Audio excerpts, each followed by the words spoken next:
জঙ্গি সন্দেহে হাবড়া থেকে ধৃত রানার অফকে সাহায্যের অভিযোগে এবার গ্রেপ্তার।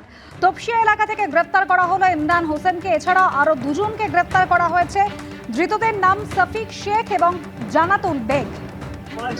মোট তিনজনকে গ্রেপ্তার করা হয়েছে রানার অফকে সাহায্যের অভিযোগে। ইমরান হোসেন, সফিক শেখ এবং জানাতুল বেগকে গ্রেপ্তার করেছে এসটিএফ।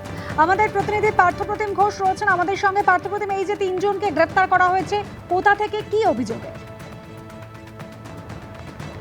দেখো, যে বিষয়ে জানা যাচ্ছে যে পুলিশের এসটিএফ এর হাতে তিনজন গ্রেপ্তার হয়েছে। তার মধ্যে হচ্ছে ইমরান হোসেন, যাকে তপসিয়াতে গ্রেপ্তার করা হয়েছে গতকাল রাত্রেবেলা।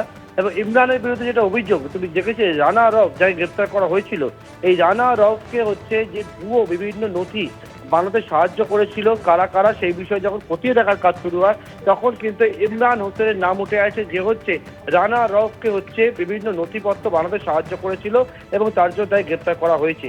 পাশাপাশি একেবারে কলকাতা পুলিশ এলাকা ভাঙড় থেকে, অন্যদিকে হচ্ছে দক্ষিণ চব্বিশ পরগনার আরও একটি জায়গা, সেটা হচ্ছে নোদাখালী থেকে আরও দুজনকে বেঙ্গল এসটিএফ গ্রেপ্তার করেছে। তার মধ্যে যেমনটা ওদের বিরুদ্ধে অভিযোগ যে সোশ্যাল মিডিয়া সেখানে ভারত বিরোধী কার্যকলাপে যুক্ত থাকা, এছাড়া আল কায়েদার মতবাদে উদ্ধৃত হয়ে সন্ত্রাসবাদী কার্যকলাপ চালানোর চেষ্টা করার অভিযোগে নোদাখালী থেকে সফিক শেখ নামে একজন গ্রেপ্তার করা হয়েছে। অন্যদিকে ভাঙড়ের বিজয়গঞ্জ বাজার থেকে গ্রেপ্তার করা হয়েছে জনাতুল বেগ ওরফে টুটুল মিয়া নামে একজনকে।